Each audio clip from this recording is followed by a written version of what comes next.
Oh, yeah, good, mate. It's really great to be here. Cambo's here, and he's been researching just a couple of topics, and I just would love him to share a couple of topics today. Go ahead, Cam. There was a story in the UK where the Pied Piper of the sick and the young is making all the headlines, even though he's long dead. He is said to have abused up to 300 victims who have now come forward.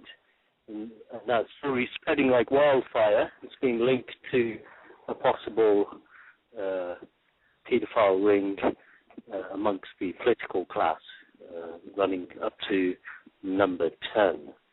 So something David will touch upon in a moment, mate. Wow.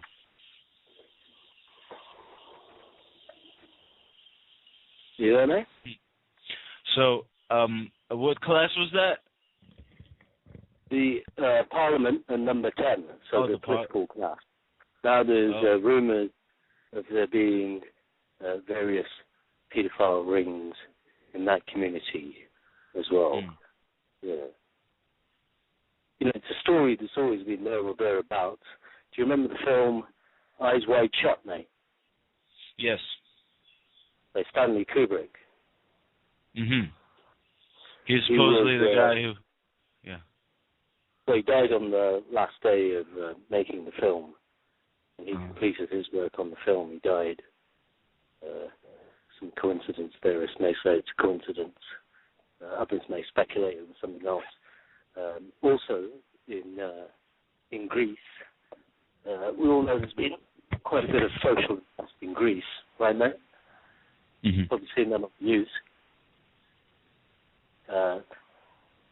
You know, the first impression I had was people were, there was a backlash against the regime there for their austerity measures and kowtowing to the German regime and the funders and the bankers.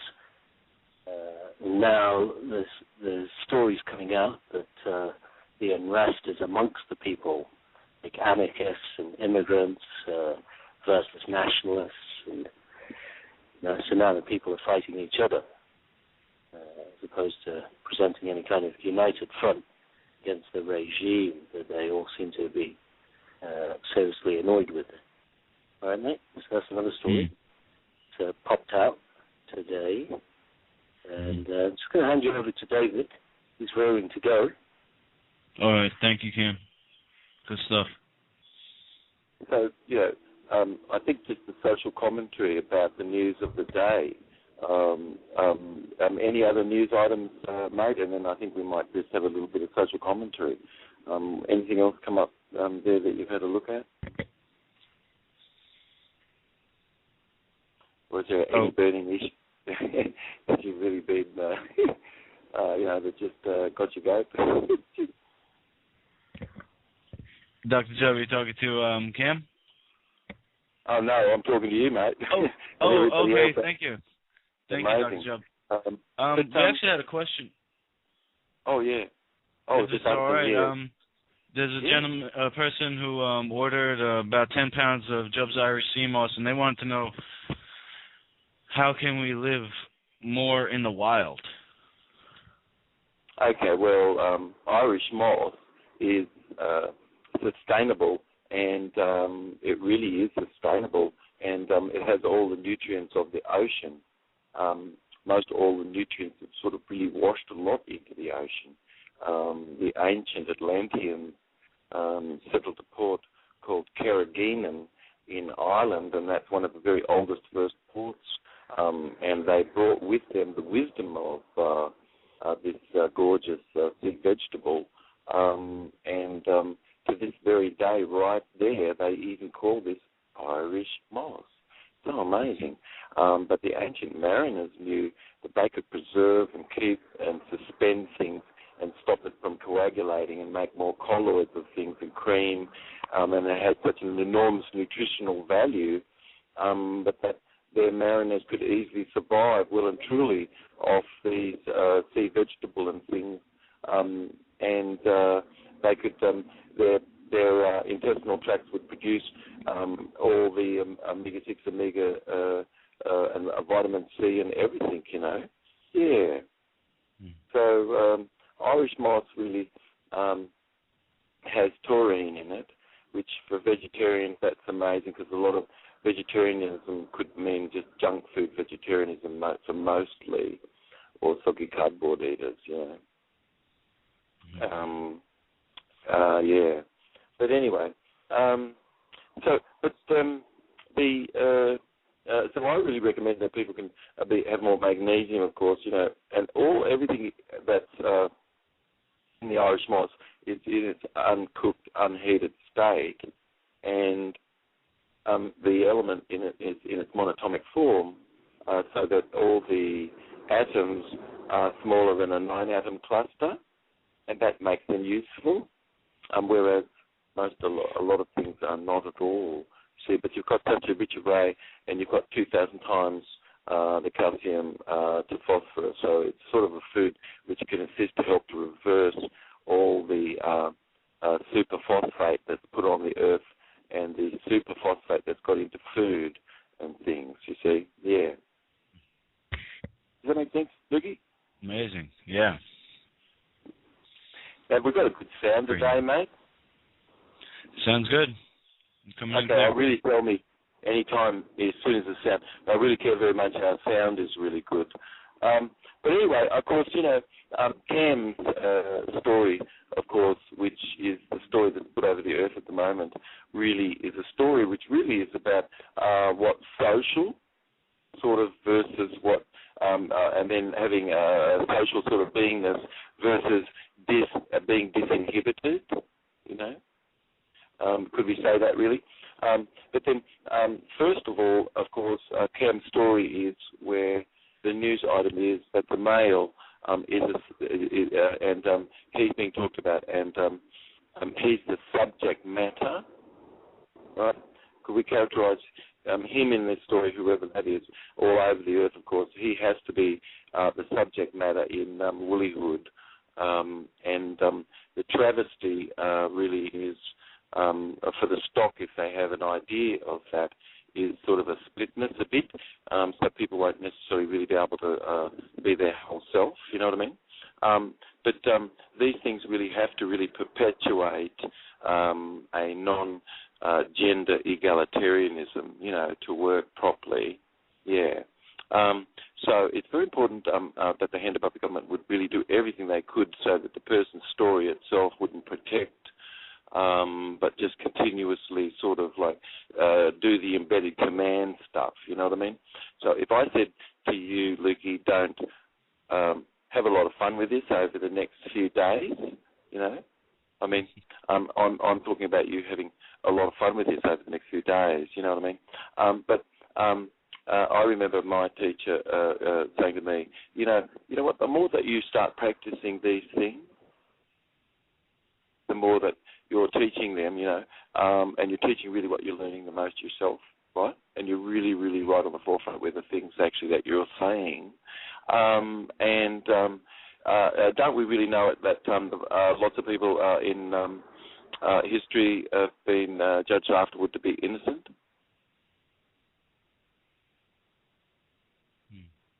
And in a court system, which really anybody would go through, isn't that just like if somebody is being considered to be a witch, perhaps, you know? Because the Village Voice, if you look at the back of it, women really don't feel quite right about all of the butts and the breasts and things sort of being shown like that with the little black stripes. There's pages and pages and pages and pages and pages, and it's sort of like women really can't stand that, but that they can't stand that she's really being paid, you know, for some sexual fetish and her sexual addiction, and that she can have the job in entertainment or politics, you know, with that her job, apparently there's a great weakness, and then apparently people are doing that, and then the women are really upset very much because it's sort of like a cheapening of things for themselves in the way that they feel about themselves, of course.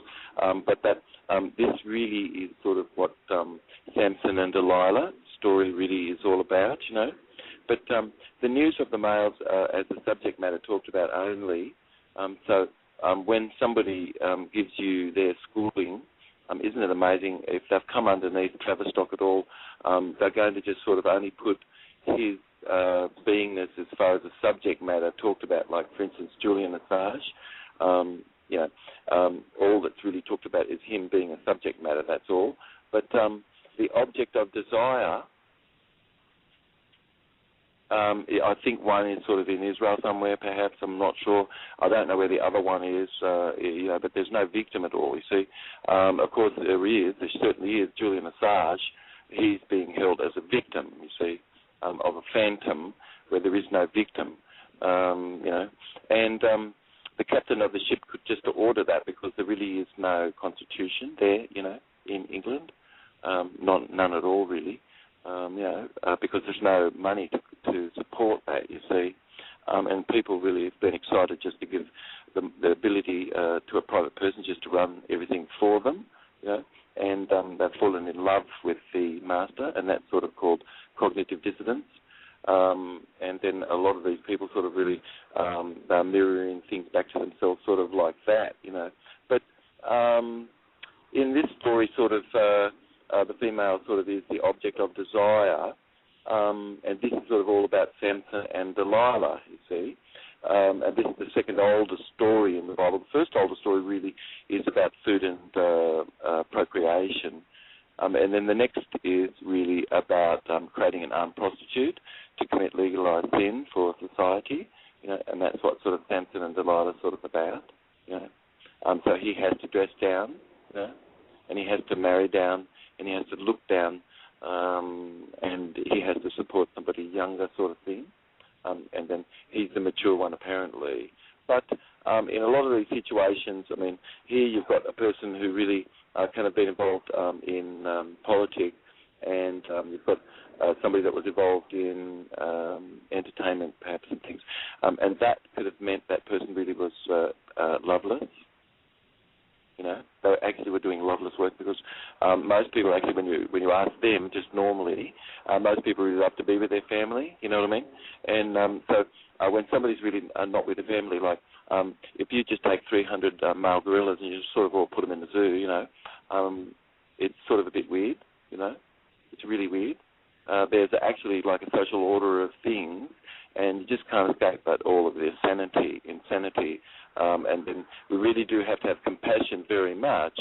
But if thousands and thousands and thousands and thousands and thousands and thousands of hours are spent by her having a sexual addiction sort of satisfied and being paid for that, as all those ads show, and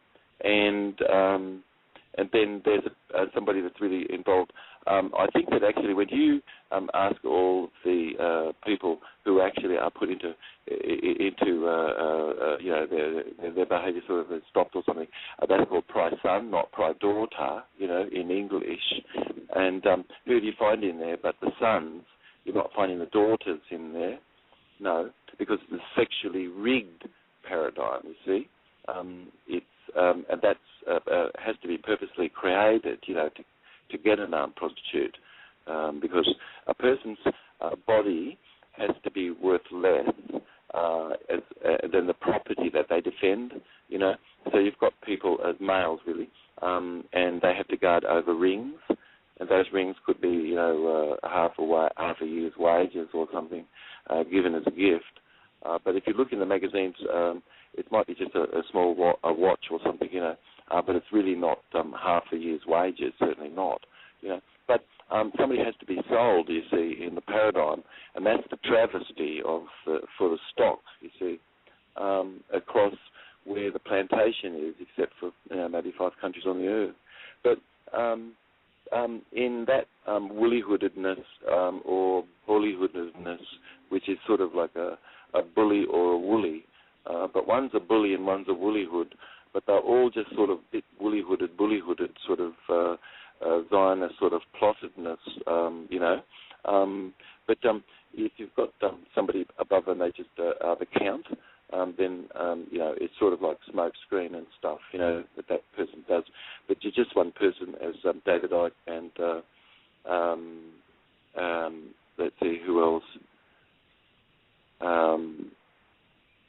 Alex Jones, yes, and other people really do a very, very good job, basically, and a bit of entertainment and things thrown in too. It's a polarised version, it has to be sort of put and not really spoken about, you know what I mean? But that polarised version is sort of like Beauty and Beast, you know what I mean? These things sort of are not supposed to be really spoken about, but you've got people like Bunny Broiler, and they're making sort of fun of things which are just sort of ordinarily body language, unspoken stuff, but if you do that, then out of place sort of thing, But when somebody goes to stand into an elevator, you know what I mean, there's a place you sort of got to go stand, You shouldn't be sort of be going and standing next to someone that's there when there's plenty of space. And so there's sort of an idea of what we're supposed to do sort of socially, But when people really are naked in themselves, all of the silliness has disappeared, and studies do show that.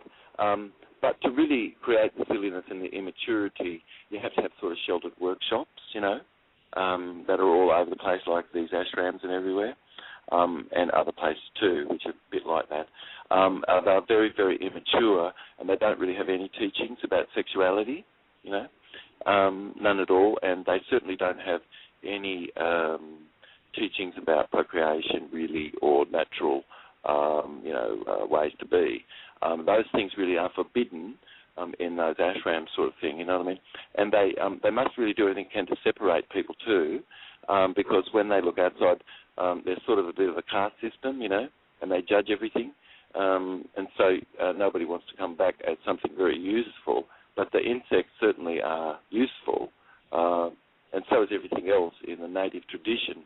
Not any one thing is higher than another, and over there where they have that caste system and stuff and being supportive of it and not really saying anything about it, you know what I mean? That's a bit silly, but the persons and people who really get the grand poopah of all of it, which we really have to stand back in awe about it, is the banker, it's the count, and so the count really pays for all the laws and everything, and that's the count, you see, and the count story really is this Beauty and Beast, because from the stock you've sort of got to have a story to create prostitutes to commit legalised sin, and be about stories and stopping that and things.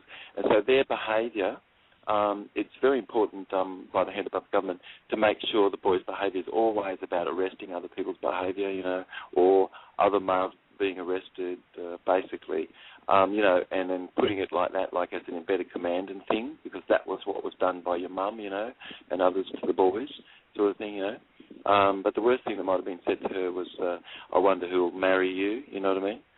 Because that's a big concern to them, because they've got to catch a man, sort of thing, But these things sort of are really about gender egalitarianism, and what's social versus what's where people have social disinhibition, you see.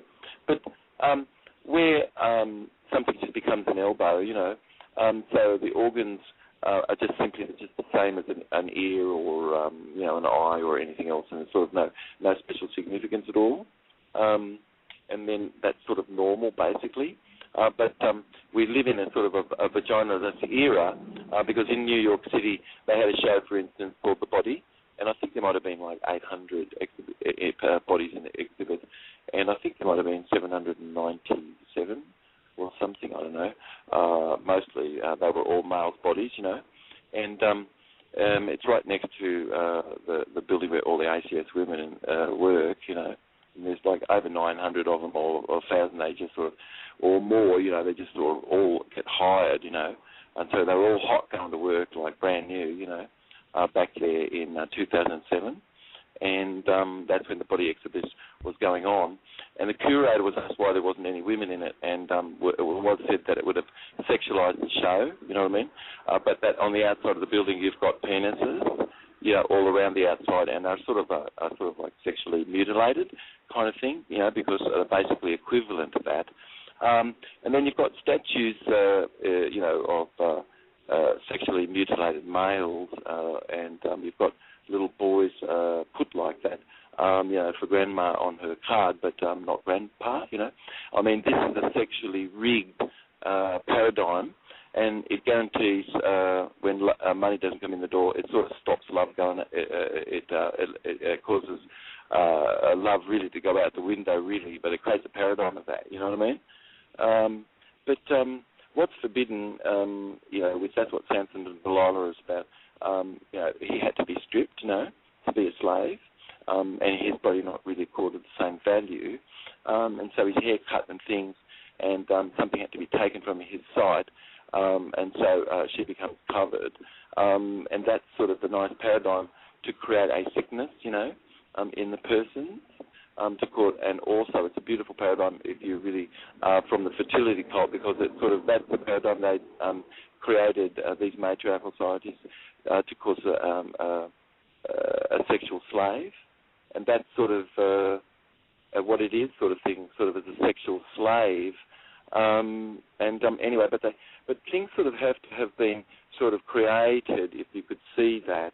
That was a very deep sickness, and people spent a lot of money on hollow points and things, you know, and they bought them all up, like 400,000 or something, you know. I mean, what are they doing with that? I mean, isn't it 5 times more of that? They're really, in every way, they're sort of spending actually in other things, you know. I mean, that's sort of the travesty, isn't it? But it's a sexually rigged paradigm, and that's a precognitive commitment, that's sort of set, you know. But eventually, of course, just over a little bit of time, all these things sort of become just a bit like an elbow, you know. And even people will tell you that it's like that sort of committing incest or something, because those are people just lying in bed and they feel about each other just as their family members, just fully, and that's not anything of a nature such, you know, of any excitedness at all. It's just simply empty to be, and that's normal and natural the world over, basically. But you could. To get somebody just to be fatherless and father away, the better, you see, to create an armed prostitute. And everything that's mal, you know, must be equal to bad. And phonetically, things not formed properly. And fem really is sort of equivalent to feeling, and emptiness more to be. Whereas mal in English, the Arabs that everybody point out, sort of really is phonetic, or something not really having formed Lukey. But everybody knows that the trained dog salivating just to the bell ring, and Pavlov's conditioning happening to create Beauty and Beast. Apparently, you know, there's been lots of evidence of people doing that to have people that they sacrificed, even like young boys in the past, you know, and they tortured them and did all sorts of things, and it was sort of a big hoopla, you know. And that's what they do in the press, you see. And so it's very important that they do what they can to cause the male's image to be continued to be sort of considered as a beast, you see. Of course, he's an angel. And then but that's the words and the suit that's put on him is as a beast, sort of, because an instrument of unhappiness has to be thrust into his hands quickly, and that's to shoot another boy or something, or a bear on TV or something, you know.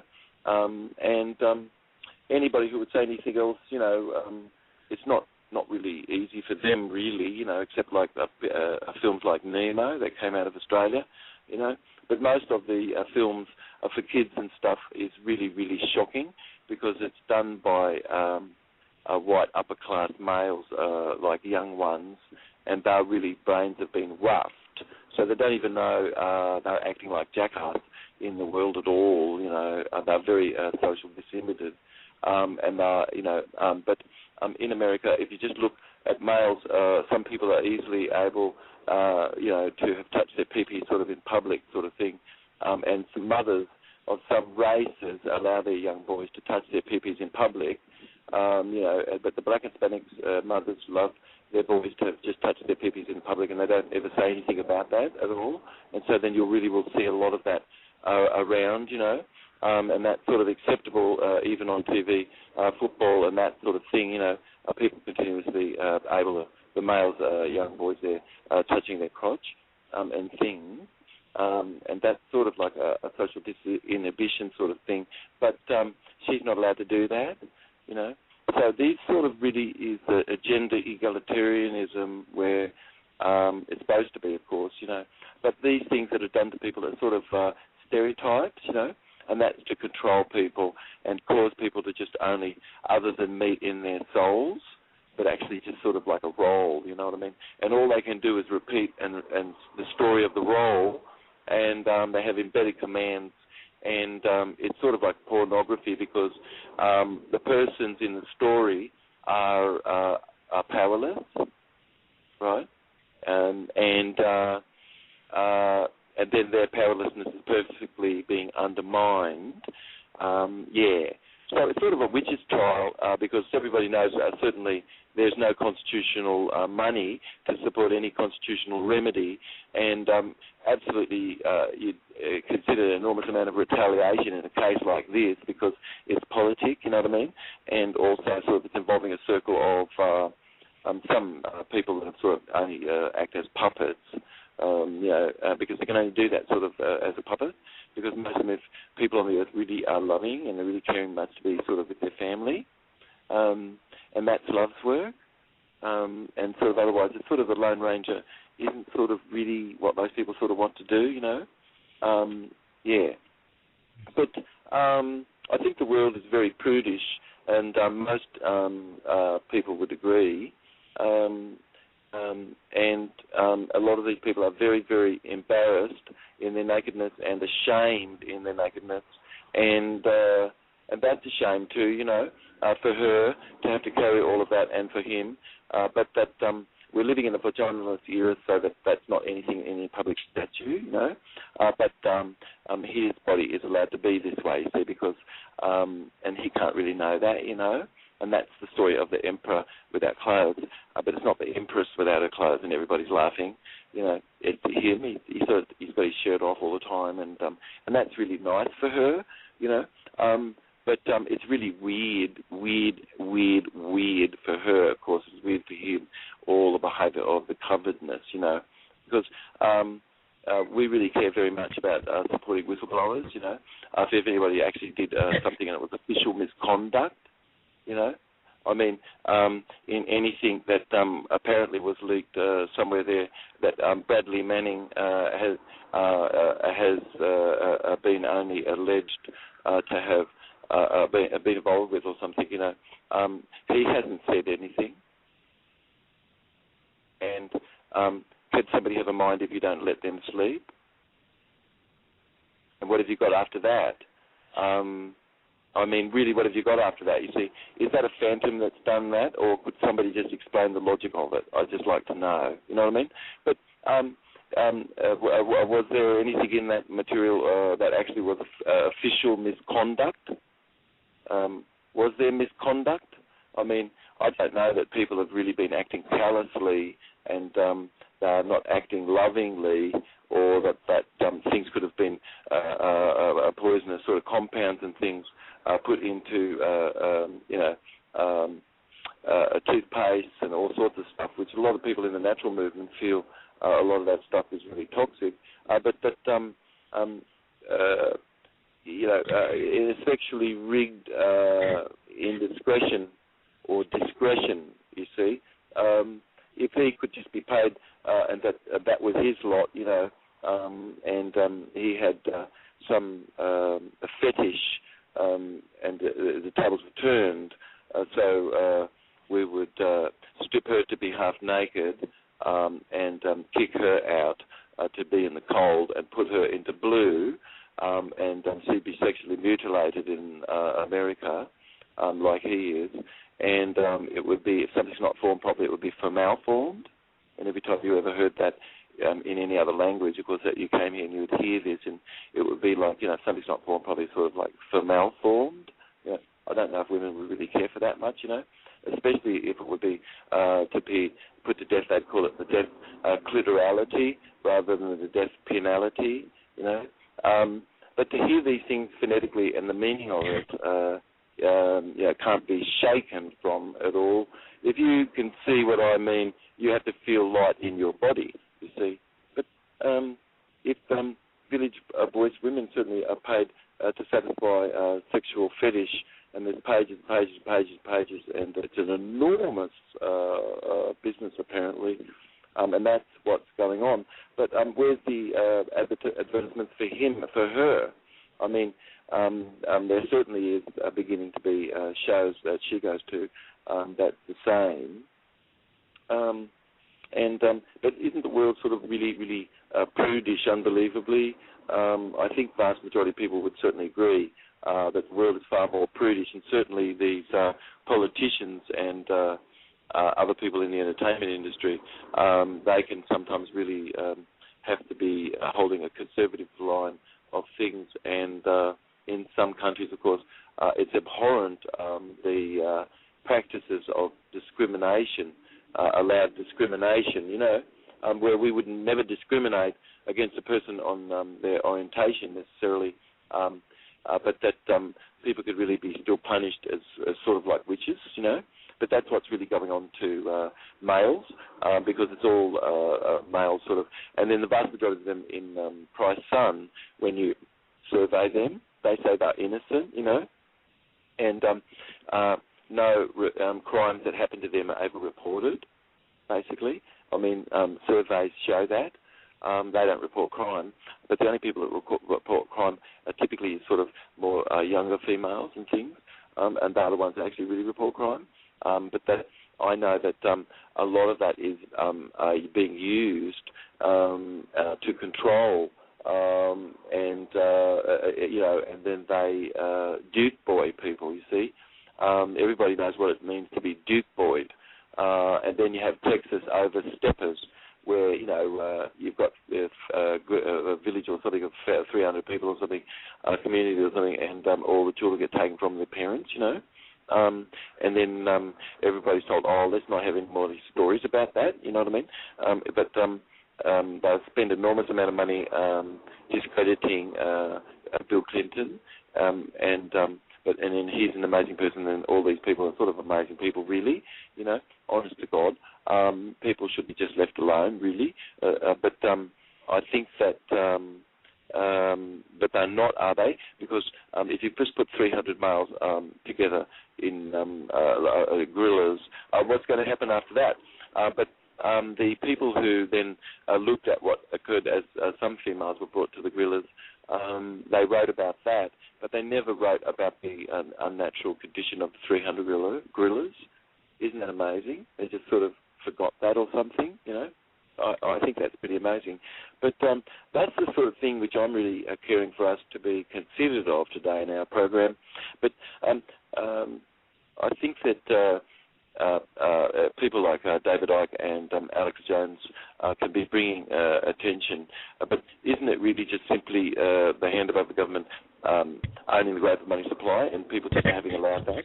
And then after that, you've just got a mess, right? It's just a big style mess, you see. But they could be doing all sorts of things which the stories, certainly in Woollyhood, are full of what I'm just sharing with you. Go ahead and do a little bit of a study, but certainly he must be the subject matter, in the story, because you can't really sort of have any feelings about him. Hundreds and hundreds could be killed, but it's not going to hold your attention. But if you just have one woman in jeopardy, in the beginning sort of thing or somewhere, that's going to hold the audience attention sort of thing.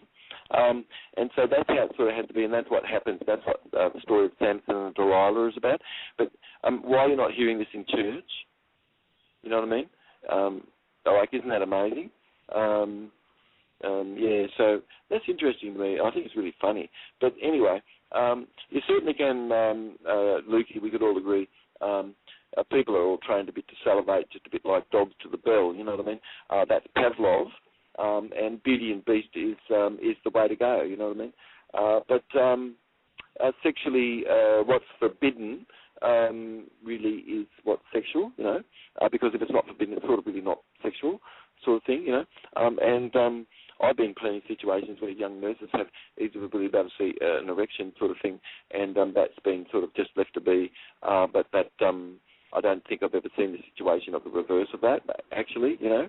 But I've been in hospitals and situations, and I just observed to see how males are treated versus females, you know what I mean? And that's a very, very sexually rigged world. And then in the 70s I saw males, and they just fled teaching in droves, you know, so there's none left. And how easy is it, you know what I mean? You just have to point your finger at a witch, and that's it. And because there is no legal remedy to clear up discrimination when you're being discriminated against, and certainly retaliated against radically, and don't all of these people actually say to you that that's actually what's occurred? So everybody knows that the process sucks. It really sucks. There is no judicial system at the moment, you know, and that sucks, you see. So shouldn't there be a moratorium, you know, for 1 year, you know, which means breathing space? Everybody just tick the box you want reform in the judicial system, and there should be no more trials or anything for 1 year, honest to God, really. But that, you know, any issues that relate to children should be cleared up and that sort of thing, really, especially to be brought back to their loved ones, and that. But there really needs to be an overhaul, but only this can happen as a result of a moratorium, and that's just tick the box you want reform in the judicial system, but just tick the box you want reform in banking. That's all. So simple, but everywhere you ask anybody all over the earth, they say yes, you know. They certainly say yes.